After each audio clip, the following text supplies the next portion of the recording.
দেশের ২৭টি জেলায় রাসেলস ভাইপারের অস্তিত্ব পাওয়া গেছে। চাঁপাইনবাবগঞ্জ জেলায় তুলনামূলক বেশি, এমন তথ্য উঠে এসেছে একটি গবেষণায়। তবে এ নিয়ে বিচলিত না হয়ে সতর্ক থাকার পাশাপাশি কাউকে রাসেলস ভাইপার কামড় দিলে দ্রুত হাসপাতালে নেওয়ার পরামর্শ দিয়েছেন স্বাস্থ্যমন্ত্রী ডাক্তার সামন্তলাল সেন। রিপোর্ট আসমা আক্তার নুপুরের। সাম্প্রতিক বহুল আলোচিত রাসেলস ভাইপার নিয়ে বৃহস্পতিবার দুপুরে বঙ্গমাতা শেখ ফজিলাতুন্নেসা মুজিব কনভেনশন হলে আলোচনা সভার আয়োজন করা হয়।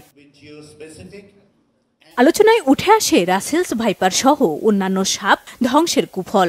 বক্তারা বলেন, দেশে ৮০ প্রজাতির সাপ আছে। মিডিয়ায় প্রচারের কারণে রাসেলস ভাইপার এখন সেলিব্রিটি। ২০১০ সালের গবেষণায় প্রায় বিলুপ্ত হওয়া সাপটি বন্যার পানিতে বাংলাদেশে ভেসে এসেছে বলে ধারণা তাদের। কয়েকদিনের মধ্যেই রাসেলস ভাইপার একটা সেলিব্রিটি সাপ হয়ে গেল। কিন্তু আসল ঘটনাটা কি? সত্যিকার অর্থে এই রাসেলস ভাইপার সাপের কামড়ের চেয়েও প্রতিদিন বা প্রতি বছরে অনেক বেশি লোক মারা যায় হচ্ছে যে অন্য সাপের কামড়ে। ২০১৩ সালের আগে পর্যন্ত কিন্তু কোনো রিপোর্ট ছিল না যে রাসেল ভাইপার এনভেনোমিশন হয়েছে বা বাইট হয়েছে। তাহলে এই যে হঠাৎ করে ২০১৩ সালে এই বাইট শুরু হলো কেন? একটা সাপ বা একটা প্রাণী বংশবিস্তার তখনই করতে পারবে যখন হচ্ছে তার চারপাশে প্রচুর পরিমাণ খাদ্য থাকবে। এই ফুড অ্যাবিলিটি তাদের বেড়ে গেছে। এই কারণেই হচ্ছে যে হয়তো এইটা সংখ্যায় আস্তে আস্তে বাড়তে থাকলো। ইঁদুরের মধ্যে হারবার করে অনেক ধরনের জীবাণু, অনেক ধরনের ভাইরাস, প্লেগ থেকে শুরু করে ভয়াবহ সব জীবাণু ইঁদুরের মধ্যে থাকে। যেখানে সাপ এগুলি খেয়ে ফেলার ফলে ইঁদুর তো একদম ঘরের মধ্যে নিশ্চিন্তে আপনারা আসতে পারে। সেই জন্য ইকোলজিক্যাল ব্যালেন্স কিন্তু সাপ তৈরি করে।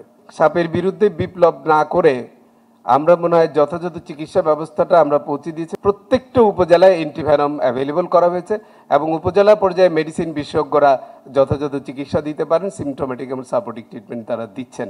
রাসেলস ভাইপার নিয়ে আতঙ্কিত না হয়ে সতর্ক থাকার পরামর্শ দেন স্বাস্থ্যমন্ত্রী ডাক্তার সামন্তলাল সেন। প্রতিটি হাসপাতালে অ্যান্টিভেনম রাখা নিশ্চিত করতে বলেন। ভুল তথ্য গিয়েছিল মানুষের কাছে যে ভ্যাকসিন নাই, রোগী মারা গেছে। দয়া করে প্লিজ এই ভুল তথ্যগুলো দিবেন না। ভুল তথ্য দিলে মানুষ আতঙ্কিত হয়। রাসেল ভাইপারের অ্যান্টিভেনম প্রচুর আছে, প্রচুর, এতে কোনো সন্দেহ নাই। যদি নাও থাকে আমরা আনার ব্যবস্থা করব, কিন্তু কোনো সময় আমি সংকট হতে দিব না।